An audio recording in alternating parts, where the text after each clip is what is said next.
Hello, this is Chapter 22, Imperialism, Reactions and Consequences. Let's begin with framing the argument points. And we're going to look in this chapter at the economic, political and cultural challenges that traditional agrarian hierarchies faced when confronted by the challenge of aggressive European expansion. So when these industrialized hierarchies of Europe challenged other places in the world which were still practicing traditional agrarian techniques and had traditional agrarian hierarchies, what kinds of economic and political and cultural challenges they faced. Okay, the different paths of traditionalist resistance, westernization and modernization that different countries followed in meeting this challenge. So we're looking at three different paths here to resist on more traditional lines, to not change, to westernize, or to modernize. And those are two problematic terms that we're going to revisit again in our issues in doing world history. And then the transformations of cultural identity that were brought about by the massive human migrations in the 19th century. Okay, so let's take a brief moment to look at our principles and patterns that crop up in this chapter. The path to modernization was politically vulnerable from both sides. It wasn't an easy path. It could be dangerous. It could be unpopular. By the 19th century, networks reached more people in every hierarchy, reflecting the long-term growth of network power. Okay, so this is one of those you can take to the bank. In every hierarchy, networks were penetrating deeper and deeper and reaching further and further towards the bottom of the hierarchy. This is worth thinking about too. All of the developments of human history since these 70,000 years ago are grounded in the cognitive linguistic revolution. So we've talked about three revolutions in human history. The first being the cognitive revolution 70,000 years ago, 10,000 to 5,000 years ago, the agricultural revolution, and beginning in 1750 in Britain, the industrial revolution, which the rest of the world sort of some countries in the world sort of caught up with by 1900. And by 1900, the US was kind of outstripped Britain as the industrial superpower. Okay. So let's take a look at what areas of the world we're going to be thinking about. And these are really the areas that we're looking at, that we're going to examine their reactions to this imperialism coming out of Europe. So we looked at the imperialism from the side of the colonizers in the last chapter. This is going to look at the imperialism from the side of the colonized, or those impacted in some way by imperialism. So let's have a look through our sources, beginning over here in Japan. And source 22.1 is Sokuma Shozan's a piece from 1860, and I forgot to write down the title of it. Let me quickly look that up.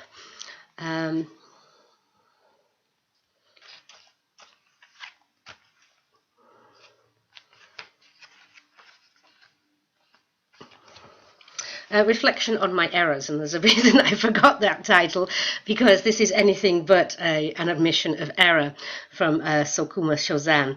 The title doesn't really match what he's saying. So Shozan is from a samurai family, and it was one of the modernizers of Japan. And as a scholar, he studied the effects of the Opium Wars on China and decided that was something that must not happen in Japan. And Japan was similarly opened up by America by force for trade.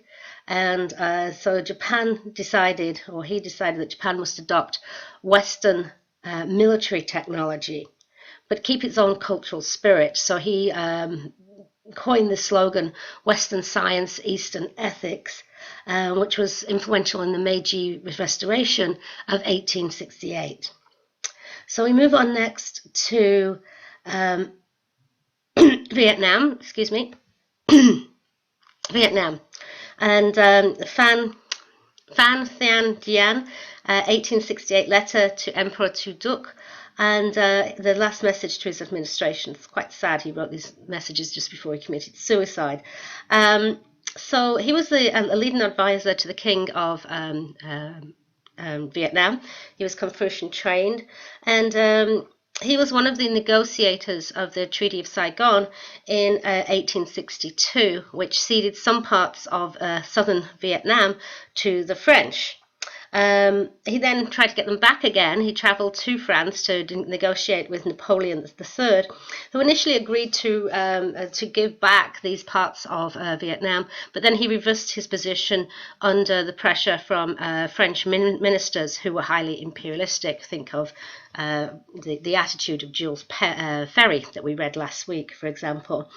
But one thing that the trip did was make Phan more aware of French military superiority. And so when the French invaded more and more of southern Vietnam, where he was now a governor, he decided to surrender rather than resist, knowing that they didn't have sufficient military technology to put up much of a fight. He then surrendered and committed suicide, sending out these letters first. The next source we have is from the Ottoman Empire. Sultan Abdul Melsid.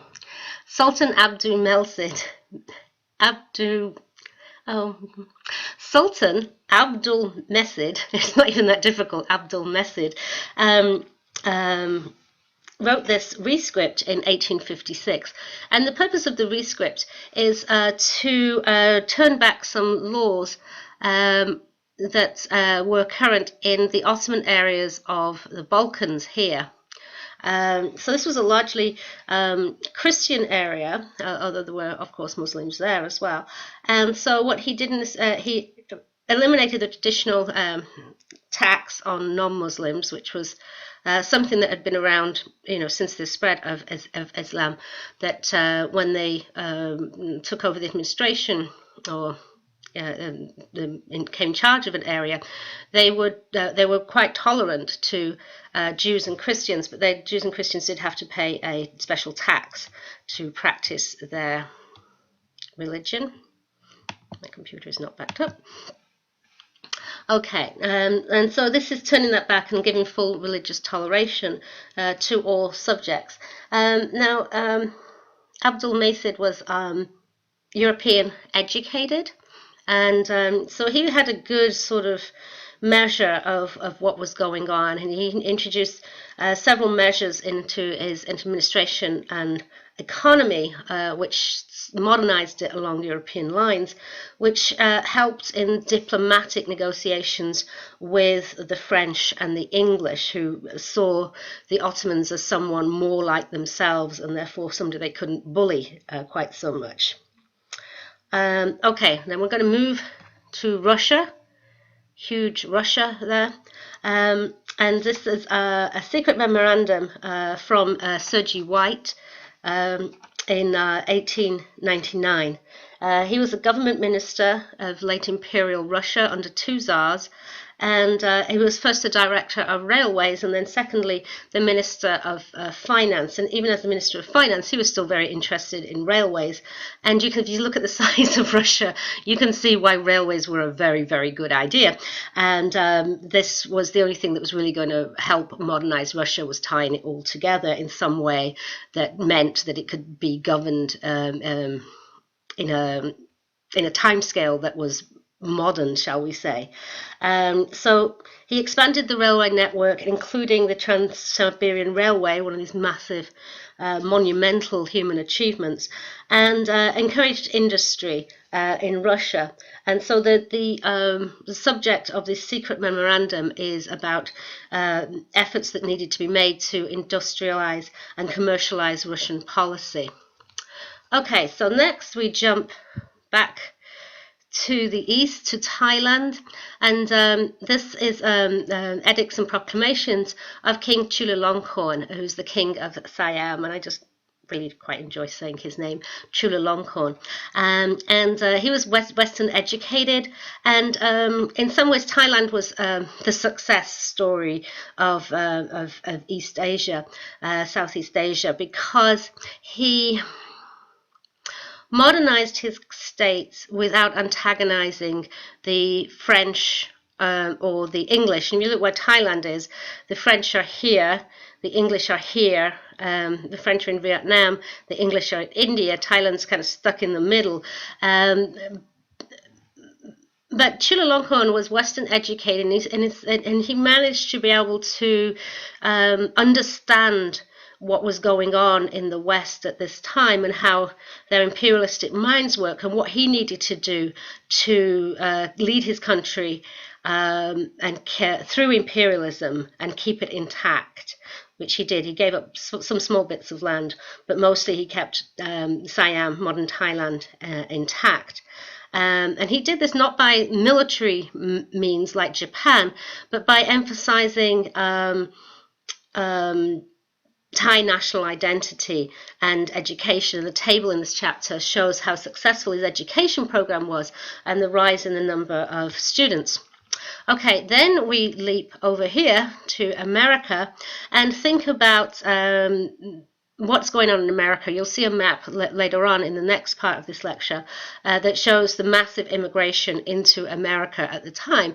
And you know, we have this maybe false notion that there was a time when immigrants were welcomed into America with open arms, you know, give me your huddled masses. Well, Henry Cabot Lodge, the Republican senator for Massachusetts, made this bid in the 1890s to restrict immigration into America. He'd also been involved in several governmental decisions of the period, which also show how America intersected with imperialism. For example, foreign policy decisions in favor of intervention in Cuba and in the Philippines, building this strong navy, early entry into World War I, etc. His views on immigration expressed here show that he was a product of his times. We shouldn't really judge him in our modern terms. It's one of those things that's hard to do as a historian, is to look at people and try to understand them as a product of their times and not chastise them on our terms and our ideas. And his views on it are 100% Americanist. One of the things he did do is try to make more rights for African Americans, and this again is this Americanist stance, this imperialist stance, rather than any particular desire to help African Americans, I think. Okay, so that's that, and I'll see you in part 2.